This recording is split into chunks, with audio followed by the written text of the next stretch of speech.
Hey guys, this is the Betamax man here, and this is a customer's unit. This is the model number SL810D. Now the D on the model number indicates that this is a digital Betamax. Well, there's digital effects. It's not a digital Betamax. It just has digital effects. And so me and the Betamax kitty are going to take a look at it. Yeah. So, the thing is that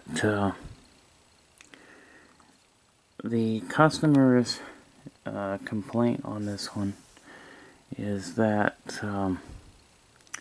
it will not accept the tape.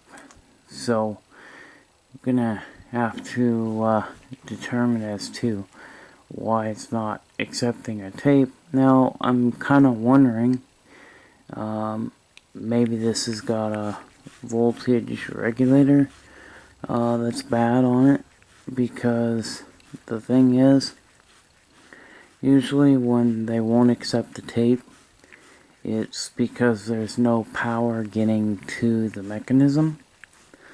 So I'm just wondering if that is the case. So let's go ahead and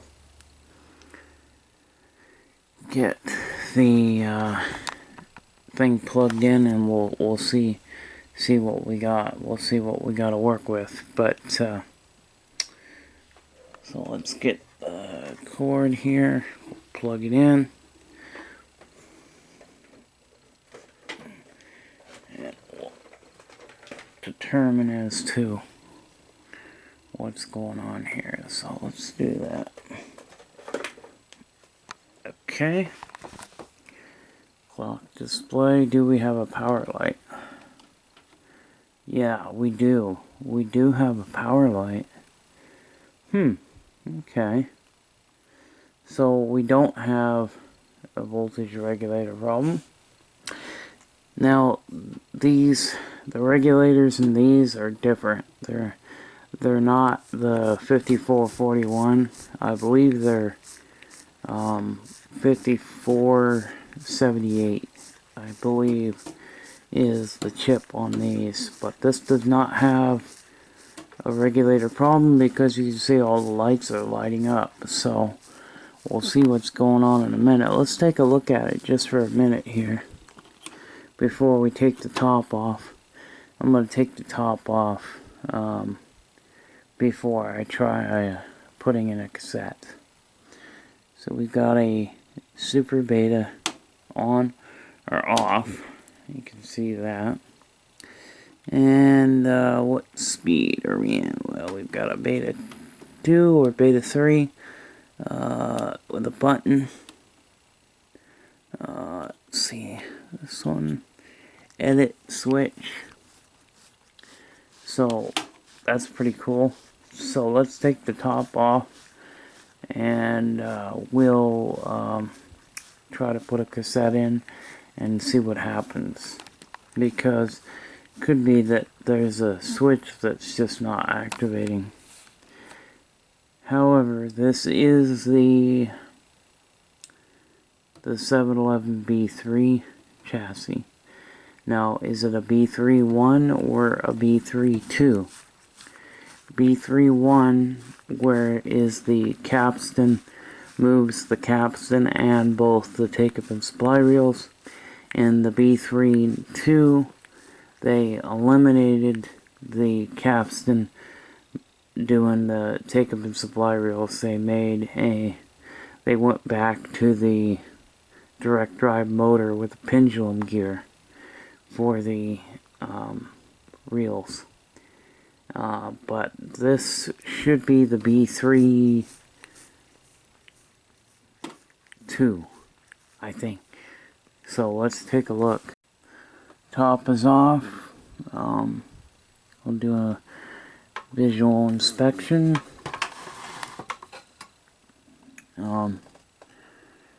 So this is actually the B31 because the capstan motor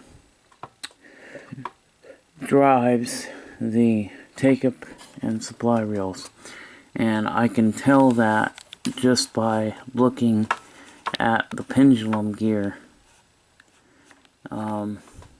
And this is the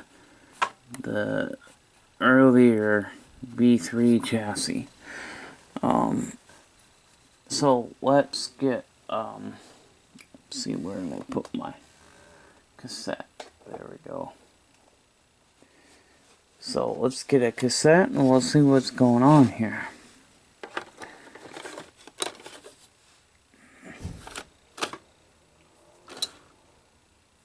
Okay.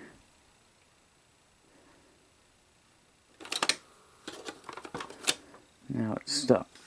Alright. Ooh.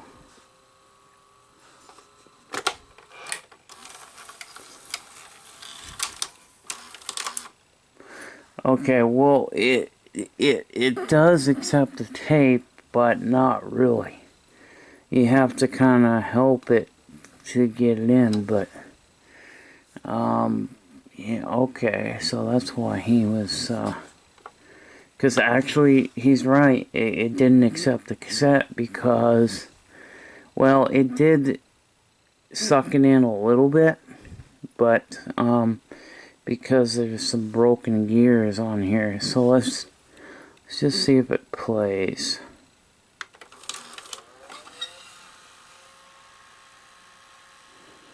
Okay, well, it seems to be playing. Do we have a picture? Don't know. We'll do the counter. Yeah, well, it's counting.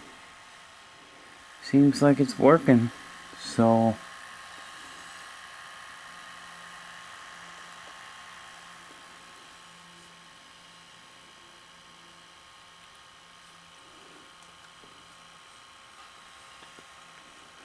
our counter just stopped working for a second. I'm gonna hook it up to the TV, and let's just see if we get a picture, because that was weird, because the counter was moving and then it wasn't moving, and as soon as I hit the forward search, then the counter started to work again. So I'm wondering if do we have a dirty control track, because if the control track head is dirty, it will do that, or if you've got a bad cassette, it'll do that. So if there's something wrong with the cassette, it can do that. If there's something wrong with the control track head, it'll do that, or the counter will start and stop, or, you know, so. But this one's gonna need some work done on it to get it back in to good shape. Now, let's go ahead. We're gonna put a hook it up to the TV, so we'll see what's going on there. Alright, it's hooked up to the television. So this one only has one set of inputs, and the inputs they decided to put onto the front. Now the hi-fi stereo digital picture betas actually had two inputs, one in the rear, one in the front. This one's just got the one in the front on this particular model. Play.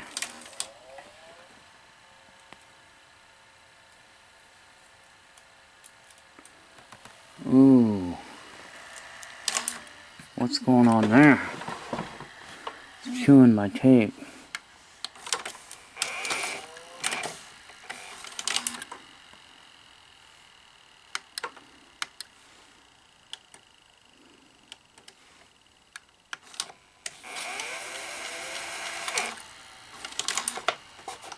Well, I'm gonna hold the cassette down because the cassette isn't fully down, so that'll cause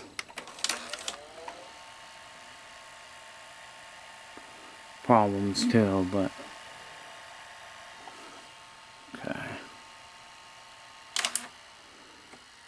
Oh, I don't have it on the right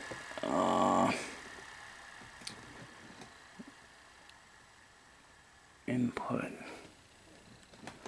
Hold on, I don't have that on the right input here.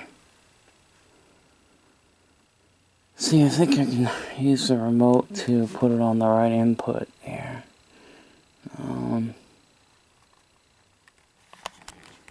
Yeah.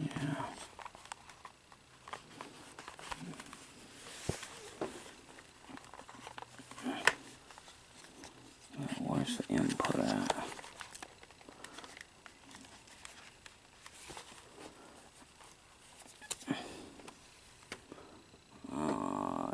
Input, where is it? There we go, input select.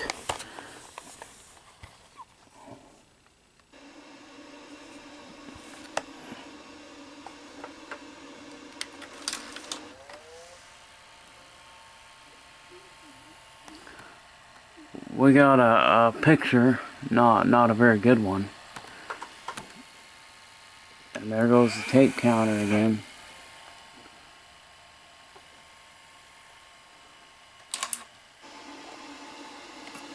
Tape counter kinda starts and then stops, so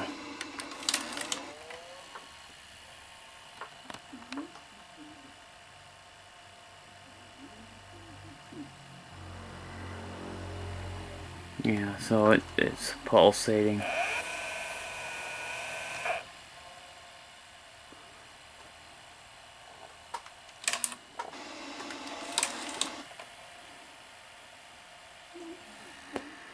The counter, well, counter's not continuously. Oh yeah, it is. Okay. Well, now the counter's working, and now the picture stays.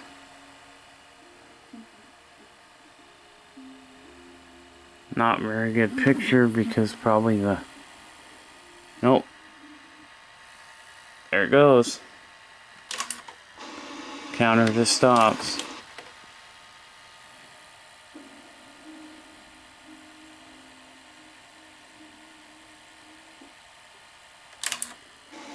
We need to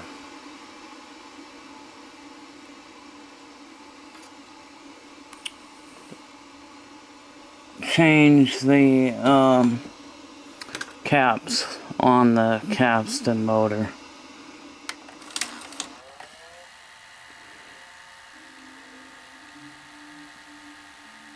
Because there's some problems with the capstan motor, and it wants to work for a while and then it'll stop.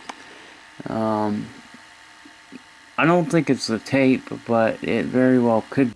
Me and the Betamax kitty are thinking that the caps need to be changed on the capstan motor, because if I don't change the caps on the capstan motor, then the motor will die, because all the stuff will leak out of the caps and will cause corrosion on the board, and it'll damage the traces, and then it will not work anymore. And it might even burn out the IC chip, like with the SLH of 2100. We looked at it and there was a lot of burning on the IC. So we're gonna change the surface mounted ones to regular ones, and I'll show you how to do that in this video. But let's eject.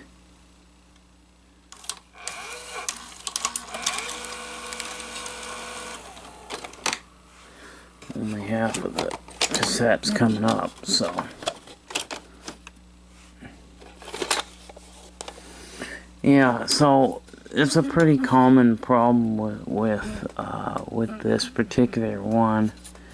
The cassette housing has a problem for one. We've got, I bet you one of the posts is damaged. The basket here, this basket has nipples on each side, and the nipple sticks out far enough for the plastic arm to go over top of. So that plastic arm is on a gear, and those gears move up and down, and that's what lifts the basket. And what happens is that the nipples on the side of the basket break off, and then the arm is moving, but there's nothing for it to pick up because the nipple's not there. So when the part lifts, it's not taking the basket with it. And then, so what happens then is it jams up, and then you have to give it a little help. So I know what's going on here, and we know that we have a problem with the cassette housing. And like I said, the basket's got the nipples that are breaking off, and so like I said, it's got nothing to lift, and then it gets jammed, and then it'll stop. So, but we do have the capstan motor is working, so that is good. We will change the surface mounted ones, because I am going to clean the control track head as well. I'm going to clean that, and we'll see if that fixes the problem with the counter, because it's losing its control track is losing its connection. So like the control track works for a little bit, and then it's like it loses its signal, and then of course the tape just goes to a blue screen. So we got a little bit of work to do on this one, and but we'll see if we can get another cassette housing.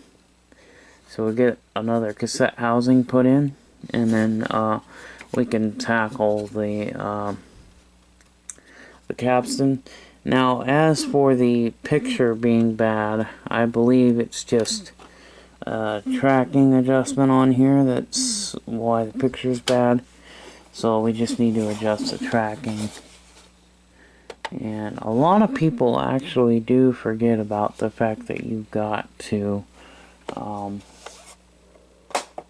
now it could be a bad tape too, because that batch of Walt Disney tapes that I got, and I had a set of tapes that were, I had 2 or 3 tapes that were bad. There were a couple of them, and I opened them and I played them, and it was doing the same thing that this tape is doing, where it would read the control track for just a little while, and then it would drop out, and then it would come back, and then it would drop out. And it turned out it was the tape. So it may be the tape, because that tape that I'm using is from that batch of tapes. And I've actually had to open up the other one just to get a good one. So I got a batch of bad tapes, and that's probably why that seller got them, because sometimes when you buy in bulk, the items may not be 100%. They may have some kind of fault on them, and so they just store them in a warehouse, and then they auction it off, and a person buys them, and they can get something that works 100%, or they can get something that's not 100%, that may have a fault in it. You know, it's kind of like when they can food, and if the recipe is wrong, if the recipe's off just a little bit, what they'll do is they'll call it it'll be a reject. So they'll send the reject cans to like other stores like Grocery Outlet, right? And then, you know, you taste it, and it tastes okay, but it doesn't taste the same. It doesn't taste like it should, and I think that's what happened with some of the tapes that I got in from that one seller. Is there was a batch of tapes that were bad, and so it's probably why he got them for really dirt cheap. I'm assuming he got them for a cheap price, because, you know, of course he would have no way of knowing that unless you open it up and play the tape. He would have no way of knowing that. So it's not the seller's fault, because he didn't know. But anyway, so what we'll do is I'll get a basket. We'll put a basket in. The first thing that we need to do is get the front faceplate off so that we can get to the basket and change it. Now, I do have a basket that I can put in. I think I've got one left. I'm running out of baskets. So the next thing for me to do when I run out of cassette baskets is trying to put the baskets that are broken, put two of them together to make one. But the problem is, if the nipples are broken off, which some of the baskets I have that are broke do have that problem where the nipples have snapped off, well, there's nothing I can do except for try and come up with a way to make something for the cassette basket to go into the gear. Make some kind of nipple. I'd have to figure something out. Do something to where it'll have, so that when the white gear moves up and down, it has the nipple goes through it so it can raise and lower. But have to think of a way to maybe come up with some kind of way to do that. Okay, so the faceplate is off. Took the 4 screws. There's a screw here, here, here, and over here, and this will come off, as you can see. But we got to disconnect the loading motor, and in order to do that, we got to lift this circuit board. So there's a screw here and here, and this circuit board will just simply lift up. Now the next thing to do is to find where the connector for the motor is. So we'll follow this one back, which goes to this black one here that you unplug. So we'll unplug that. Now we can take our basket out, and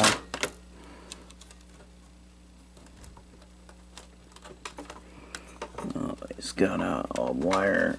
It's got a little wire tie that I've got to cut. So we'll cut that wire tie and we'll take this out. So got the wire cut. The wire tie is cut, and we remove the wire. Now let's do a visual inspection on this thing and see what's causing the basket not to raise up on that one side. And I'll bet you it's got a broken nipple. So let's take a look. I can already see, yes, there's a nipple that's broken. the nipple is partially broke off there. So the gear, the bottom nipple is there, but the top one's not. See how see that nipple? How it no longer has anything to poke through? So the nipples broke off, and that's why the basket will not lift back up, because of the nipple that is broke off. Now, I hope I don't offend anybody by saying nipple, but that's the best way that I can describe as to what's going on and as to why the basket is not working. When the basket has a broken nipple, then there's nothing for the gear to lift. So I have another one that's broken, and this one's actually broken on this side, and you can see that the nipple on this side has broke. Now, if there was a way to change out the nipples on the basket, and there might be a way for me to remove the basket. There's a this black piece on the basket might be replaceable. So that's another thought. If that is replaceable, because that's the piece that has the nipples on, if you could replace the nipple, and hey, then we'd have a basket that would work. We could swap out the bad parts and allow the basket to work. So I need to get another basket, and we'll put that in, and then this thing will accept and reject cassettes again. Then we'll have to work on the capstan motor. So let me show you the capstan motor. Now, as stated earlier in the video, it looks like there's some, like something loose that I heard in there. I heard something loose there. Yeah, let's close that. I don't want that breaking on me when I flip it over. Now, as you can see, that the capstan is driving both the take-up and supply reels. So, as you can see, if you turn this, then it's going to turn the gear, and it's going to move the take-up and supply reels. This is the B3-1. Now the B3-2 has the direct drive motor for the idler. So the capstan only does the capstan on the B3-2s.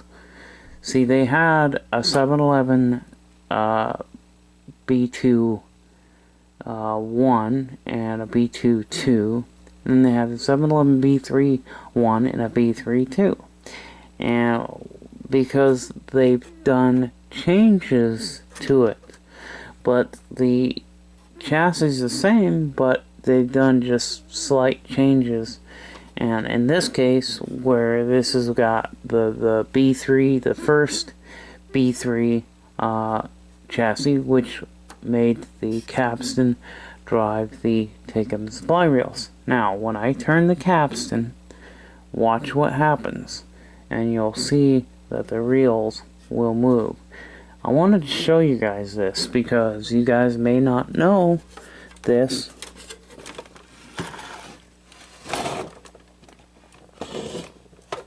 Okay. As we turn the capstan, you will see the reels turning, and if we go the other way, you can see the reel is turning. Let's do it this way. We'll grab the belt. See that? So because we're moving that, right? So we're moving that, and it's moving the reel. And if we go the other way, then it goes backwards. So this motor can actually go both directions. The motor goes both directions on this particular model. Some of the you know, the B32 was only a one direction capstan motor. It just had the one type of it only moved one way, but this capstan will go both directions. So pretty interesting, right? And this is kind of a learning thing that I'm trying to show you guys as to how these machines work, and because you guys like to know how these work, and so do I. So you and me both like to.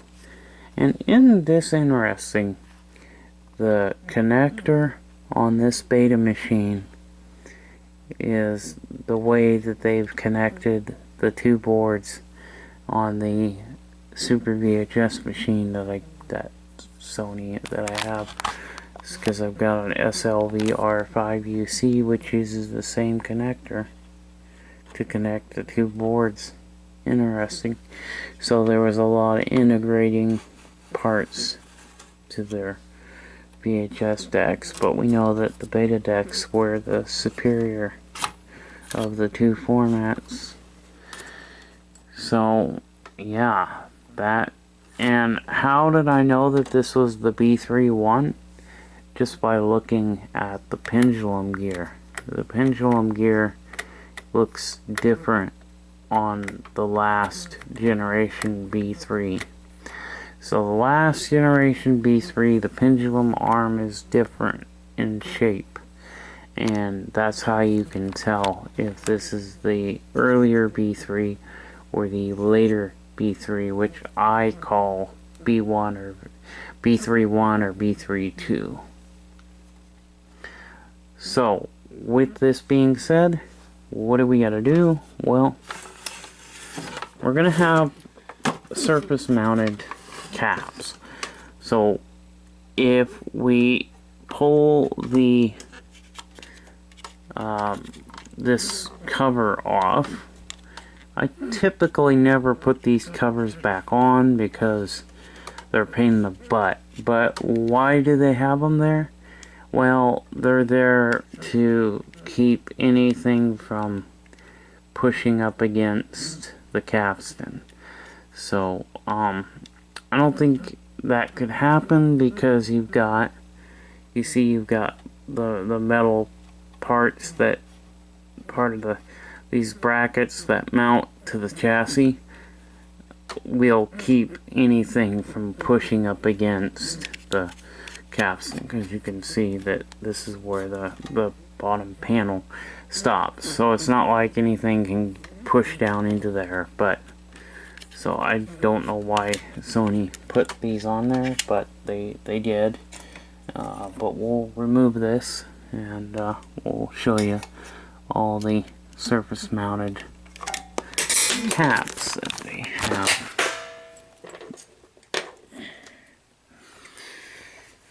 Okay, we just dropped it. Okay.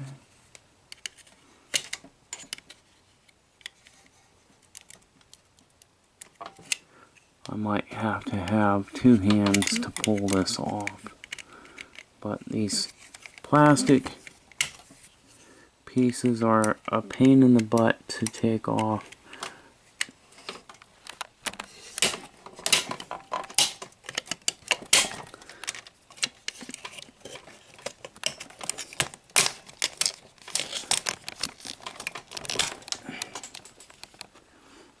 Okay, actually, you're supposed to take this plate off here before you remove the plastic cover, because I just broke the piece.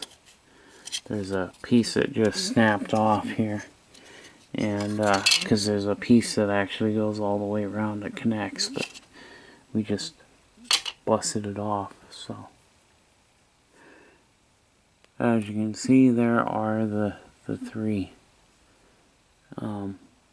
caps, surface mounted caps. Now that is interesting. They're not specifying as to what voltage they are, but these are 16 volts at 47 microfarad. Now Sony didn't want you to know that, I guess, on this motor, probably because when the motor failed they wanted you to buy a new one, and so they didn't mark what these were. Or do they say? No, they don't say anything on them. But yeah, I already know what they are. In fact, they don't even tell you what polarity, where the negative and the positive is. The negative is the flat part on the cap, because there's a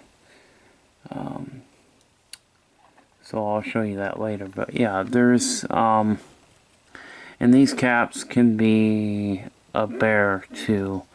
If you take them off, sometimes they can break the trace on there, so you have to be real careful when you're taking off these surface mounted ones. So probably the best idea is to cut them and then take your iron, heat the connector so that the connector will come off.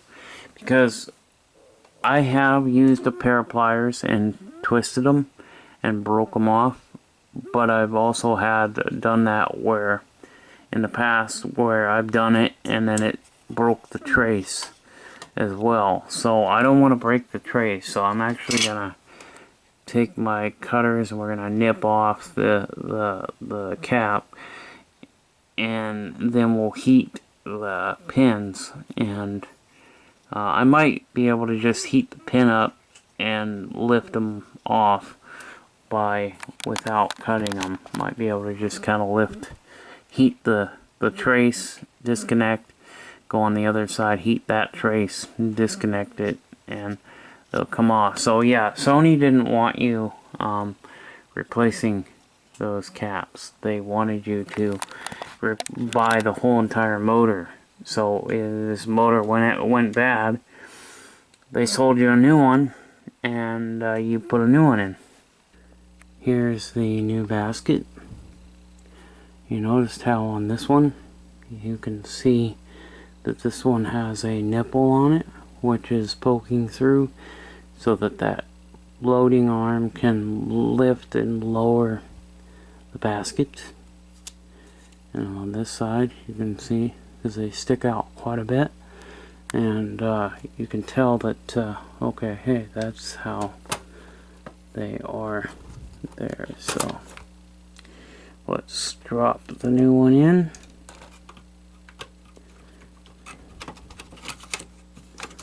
Drop the new basket in, and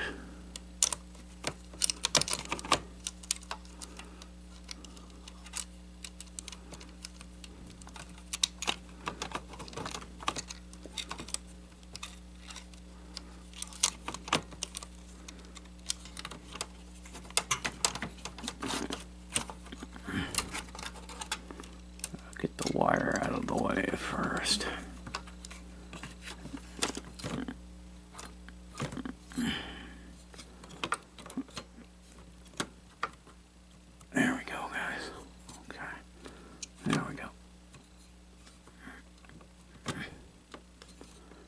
So now we get the new basket in, and with the old basket on the one side, the basket wasn't fully seated, the tape wasn't fully seated, and if that happens, the tape ends up being at a slight angle, and that could be why the control track was not reading very well, is because if the tape starts to ride up, then it's going to be off track.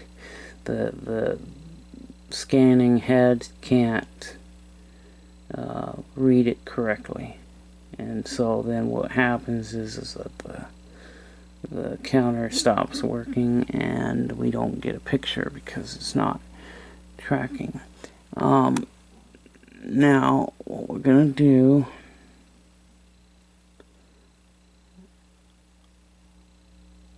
is we'll put the screws in and we'll connect the connector, and then we'll have this part working, and we'll take a look.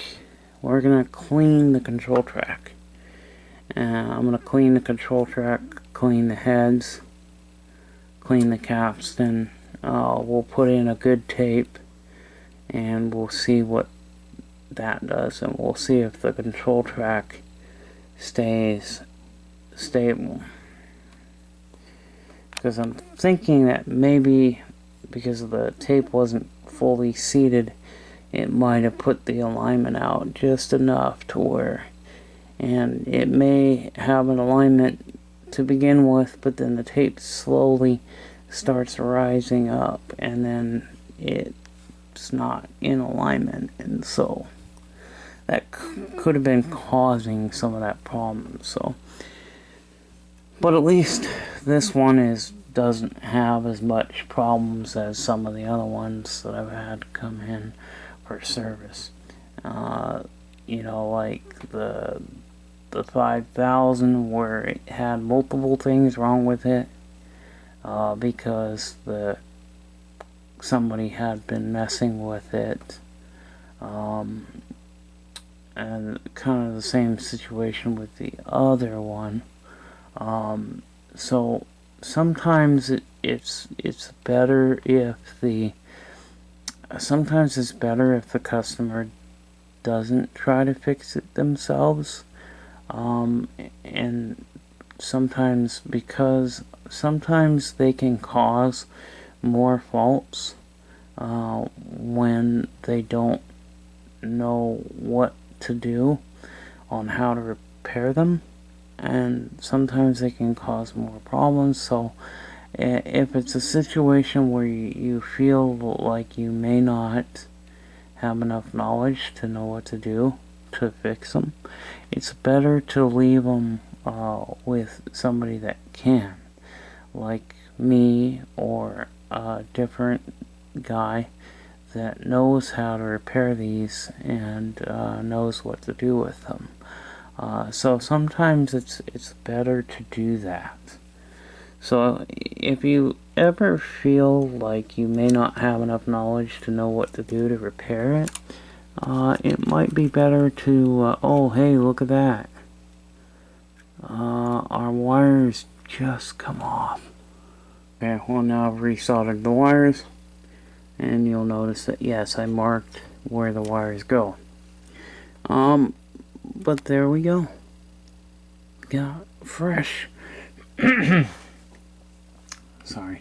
fresh new solder holding the wires to the motor. So these are good now. We can now connect this.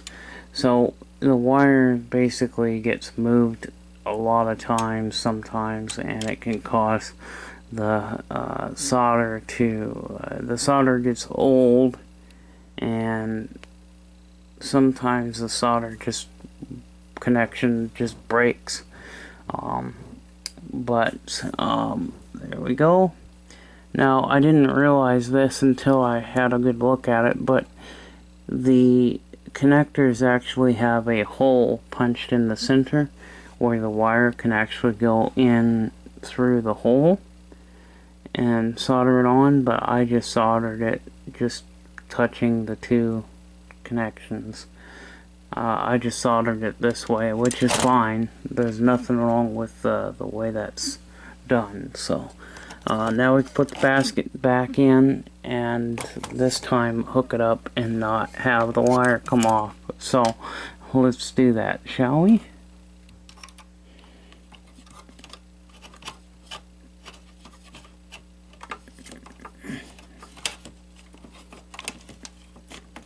There we go. And we'll push this through.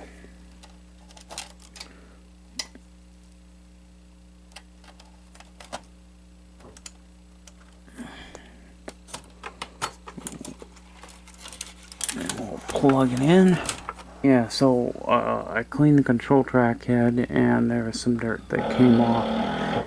And I think that was the reasoning why the control track was not working right. It's because it was dirty.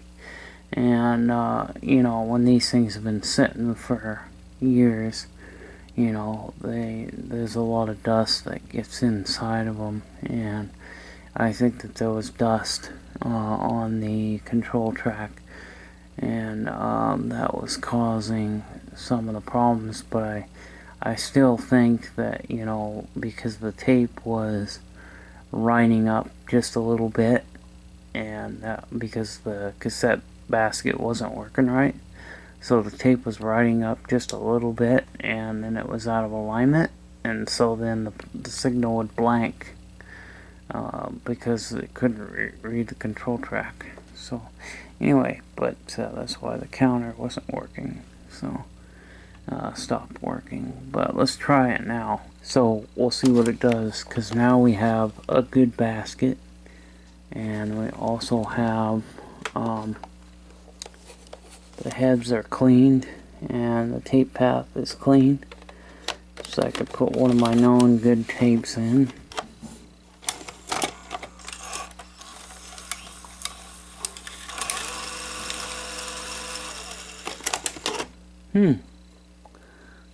Isn't that weird? Ooh, I just seen some plastic.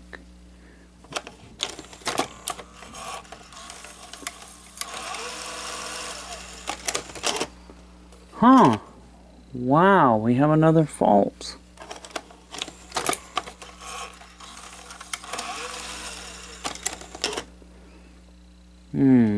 That's not completing the loading cycle.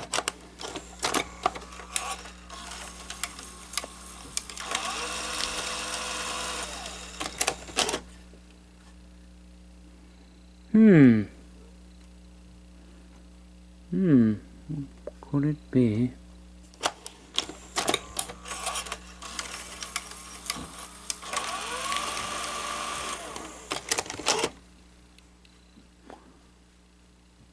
Isn't that weird, guys? So we have another fault.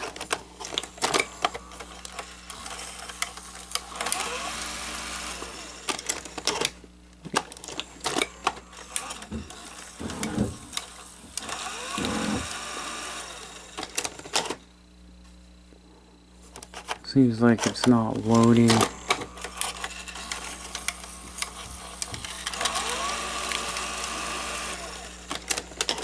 Yeah, it actually did load all the way, and then but I seen this piece of plastic that kind of was in between the cassette housing and the wall there. So that's kind of weird, isn't it? I wonder as to why that's happening.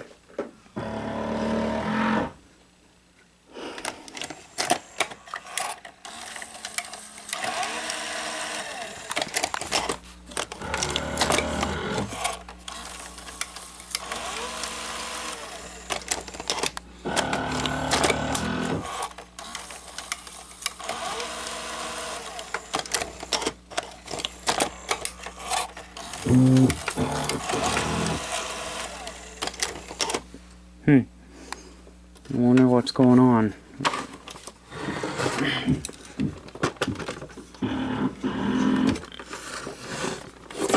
Is the capstan motor failed? Is that what's...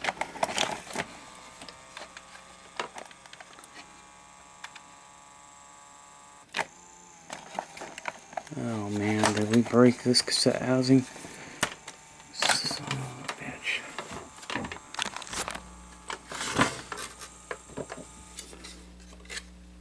Now this cassette housing has a problem. Now this piece lifted up is what happened. Shit.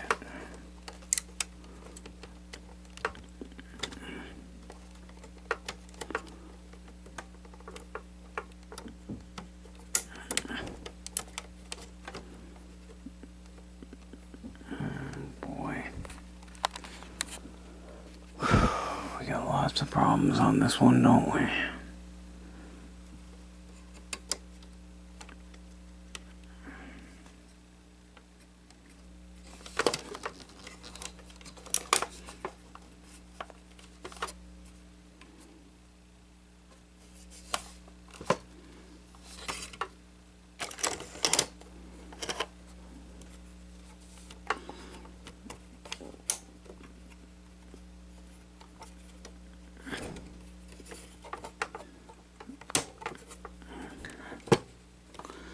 The metal bracket here lifted up.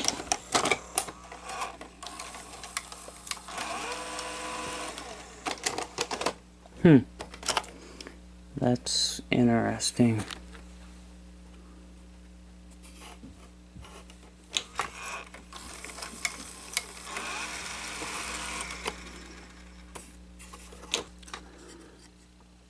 Yeah, oh, there we go.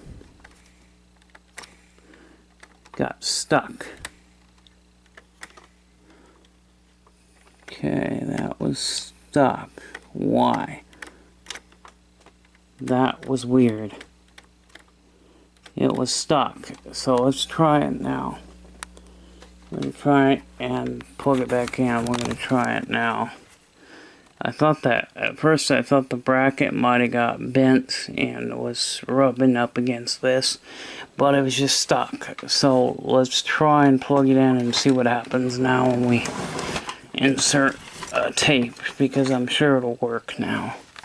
Because if that capstan motor is stock, it's not going to load because it can't release the take-up reel or the supply reel.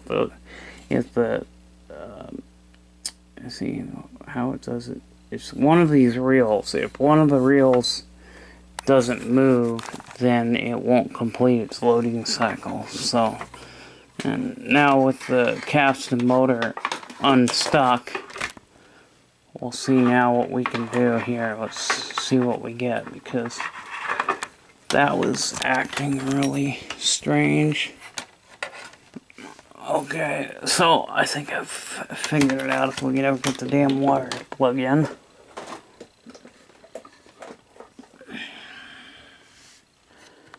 Alright, now we'll see what happens.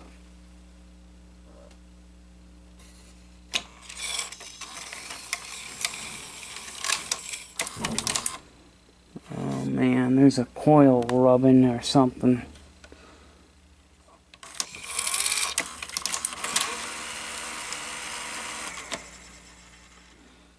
That's concerning me. That really concerns me. So now we have, now it's loading, right? And like I said, so what was happening is that the capstan motor had gotten stuck. And so let's put a cassette in. I'm really kind of worried now because I don't have a capstan motor for this machine. So if the capstan goes out on this, oh crap, that's not good. Alright, let's see what's going on here.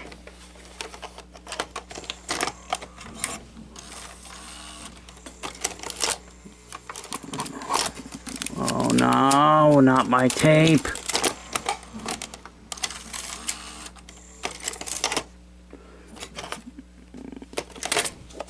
Chewed my tape.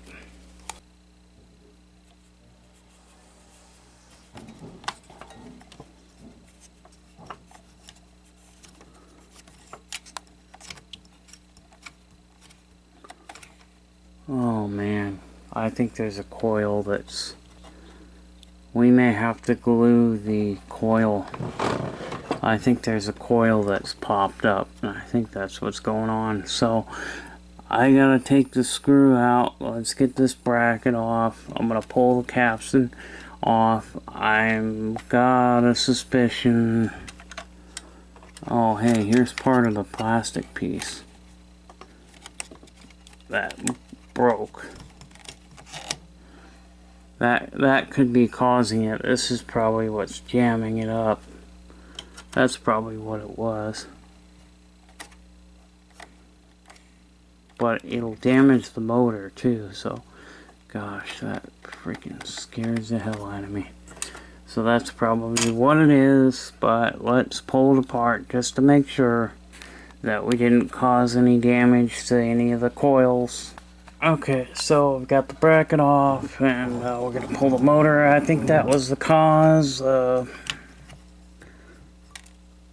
don't see anything rubbing or anything, but okay.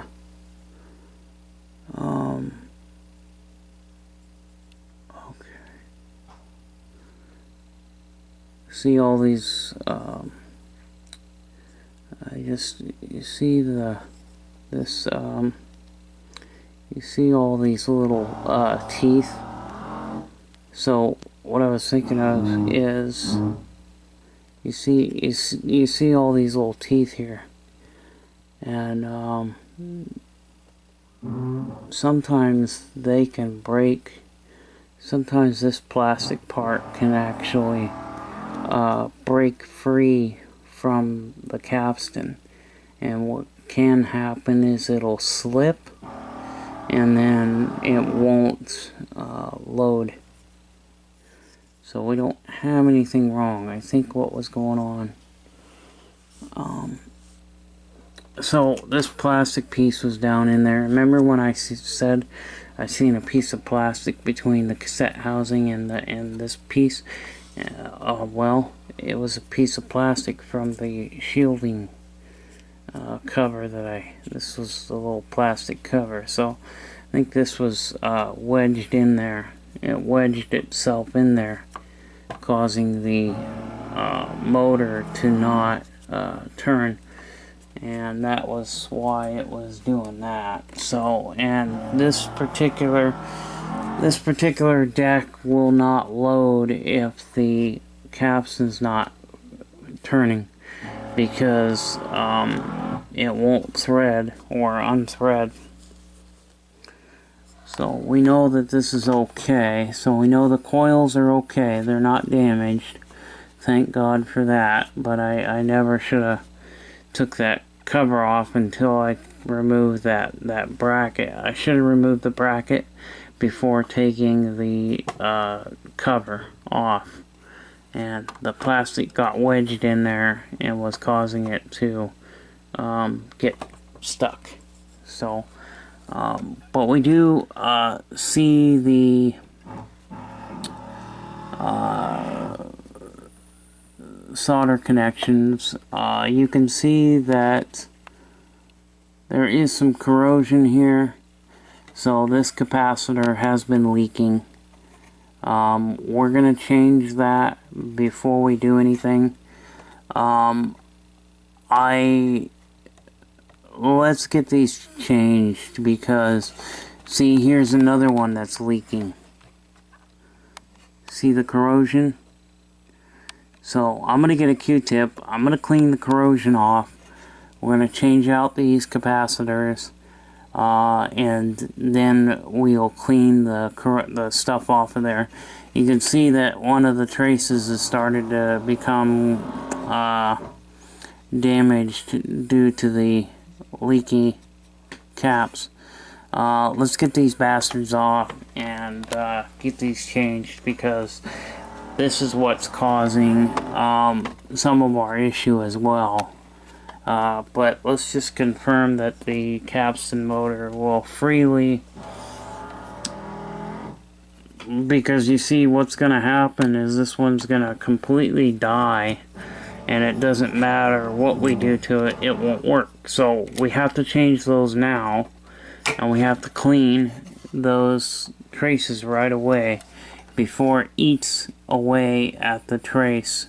And we may have to do a bridge, because I think now that this thing hasn't been powered on in so long, that when it is powered on, I think the seals, the caps start to leak, and boom, that's all it takes. It's just a little corrosion on the, and I'm gonna have to do this to my SLH 2000, because that one it's gonna have the same problem with that, so we need to address that one as well. But